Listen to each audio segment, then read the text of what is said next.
Welcome to stage 14 of the Vuelta. The overall favourites should take a back seat today as the riders cover just over 200 kilometres between Lugo and Orense.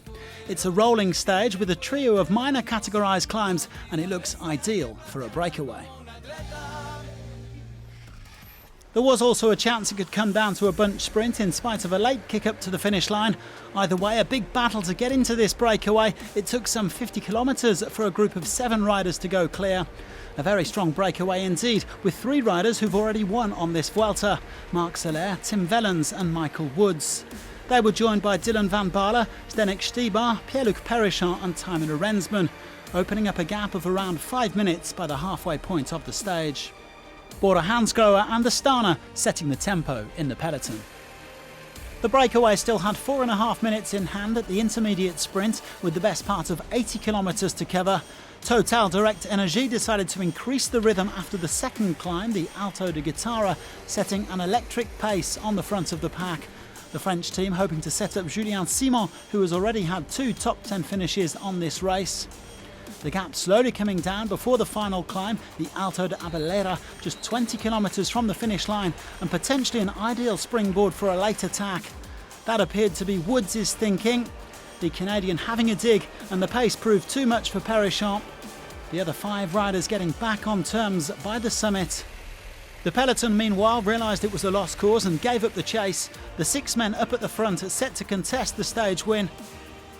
Stybar, Soler and Velons attacking on the descent and pulling clear of Woods, Arensman and Van Baarle. They had around 12 seconds with 10 kilometres to go. But in the end it wasn't enough. The 3 chasers catching them just before the final kilometre. And so on to the final climb, and it was Velens, the first man to unleash. Tim Wellens and Michael Woods going for the victory now. Who's going to win? Woods comes round the corner. Wellens takes it. Woods second. Stybar third. Van Baarle in fourth. Tim Wellens holding off Michael Woods to take his second win of this Vuelta after his triumph on stage 5. It's also his second win of 2020. The 29-year-old Belgian is now up to 30 career victories. With 4 stages to go, 13 teams have yet to conquer a stage of this race.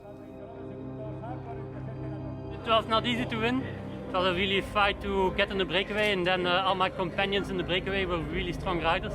And I knew I had to take the last corner in first position, and I felt Woods coming, but suddenly the finish line was there and I crossed first. Velens winning ahead of Woods and Stybar thanks to a brilliantly timed attack. The peloton coming in 3 minutes and 44 seconds later, led by Dan Martin, the top 4 all on the same time. So no changes at the top of the general classification.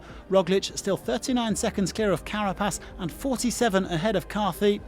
Soler making the most of being in the breakaway to move back up to 15th overall. Well, Roglic is unlikely to lose his green jersey before Madrid. His lead over Carapaz is now up to 65 points. Ditto for Guillaume Martin and the polka dot jersey. Perrichon picking up a few points today to help his teammate close on victory in the mountains classification. And finally, Enric Mas leads Alexander Vlasov by 5 minutes and 25 seconds in the youth classification. Tomorrow, the peloton will embark on the race's longest stage, 230 kilometres with 5 categorised climbs. It could well be another outing for the breakaway as the favourites try to stay out of trouble.